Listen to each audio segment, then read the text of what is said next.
All right, so today's video is going to be on how to patch a latex inner tube. The beauty of latex inner tubes, unlike butyl inner tubes, is that you don't need to use sandpaper on these. As a matter of fact, you really should never use sandpaper on any of these. These things are really thin and they're kind of fragile compared to butyl. This does stretch a lot. So first things is obviously materials. So you're gonna need a little tiny bucket of water, anything. You could also use a bowl if you want. You need alcohol. Also gonna need something to smoothen out your patch kit. So I'm gonna use my tire lever, the smooth section here. And the last thing is you can use your latex. If you have an extra latex inner tube, you can just cut a piece off that you're no longer gonna use and use that as a patch. Or in my case, I have these. I have used these, by the way. So you can for sure use this on this and it works just fine.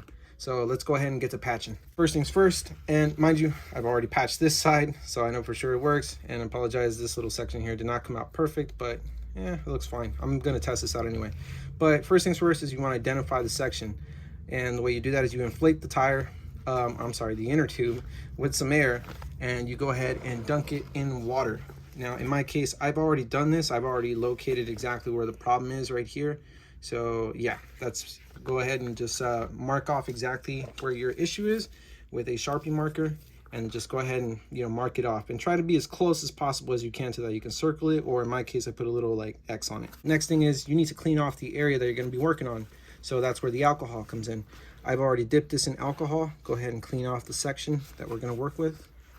Doesn't have to be all the way through, but you want to clean off a little more than just that little area. So a little over an inch, because your patch kit is about maybe 3/4 of an inch. So you want a little more than an inch for sure. And alcohol does dry pretty fast, so that lets us kind of get to the next step. Pretty much dried off. So you're gonna go ahead and take your patch kit, go ahead and just take that right off. In the section where you have your hole or the problem, you're gonna basically try to make it add as much glue as this size patch kit. So a little more is perfectly fine, because you definitely want to cover every single bit of this. And me personally, I like to just kind of go in circles. And like I said, you can be pretty generous with this stuff. A little more is better than less in this case, because yeah, if you don't have enough, it's not going to cover it and you're going to have problems.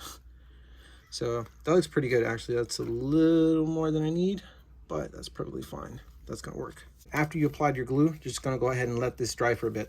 All right, so basically how you know it's actually dried off or properly dried off is it's gonna feel a little tacky. If you still see that some of the glue is coming up when you touch this, and be careful with your hands. If you do not have gloves, just wash your hands off.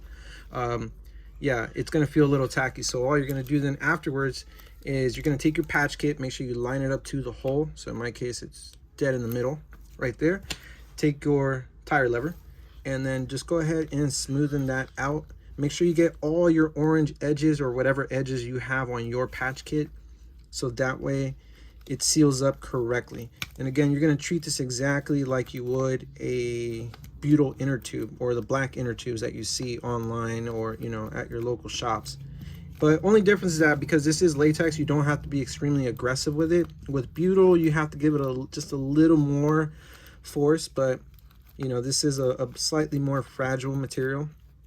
So you just got to be semi-gentle, but you do want to give it a little, little tough love for sure. And again, in my case, because I did have a piece of wood literally go right through the middle, that's the reason why I have two patches on here.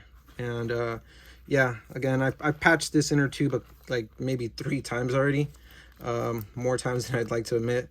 But it's still working just fine. It's just that this one just kind of went pretty deep. It looks like everything is on there good. Just go ahead and very gently peel off the plastic film, just to make sure that you do not lift any of the corners. And that looks good, actually. That's pretty perfect, actually. That, you know what, this is probably one of the best ones I've done. And the last part is you are going to need to inflate, just to check your work. So officially the last part is that you're going to need to obviously check your work. And how do you do that? All you do is you pull some water, the exact same water that you were using earlier, put it into the exact same area where you put your patch kit, and just go ahead and check it with some air inside of it. So as long as you do not see any air bubbles coming out of that section, you are golden. You are good to go. You officially fixed your latex inner tube. That's all I got for you guys. I hope you guys enjoyed the video. Like, comment, and subscribe. I'll catch you guys at the next one. And just really quickly, right before you decide to put your inner tube, please check the inside of your tire. Because if you don't, the item that actually got into your inner tube could still easily be in there. So you want to definitely check that before you do that. I almost put my inner tube back into my tire before checking it, rookie mistake. And then I realized like, oh crap, I need to check it. And sure enough, that item was still in there. So yeah, I went ahead and do that. So make sure you do that before you put your inner tube back into your tire.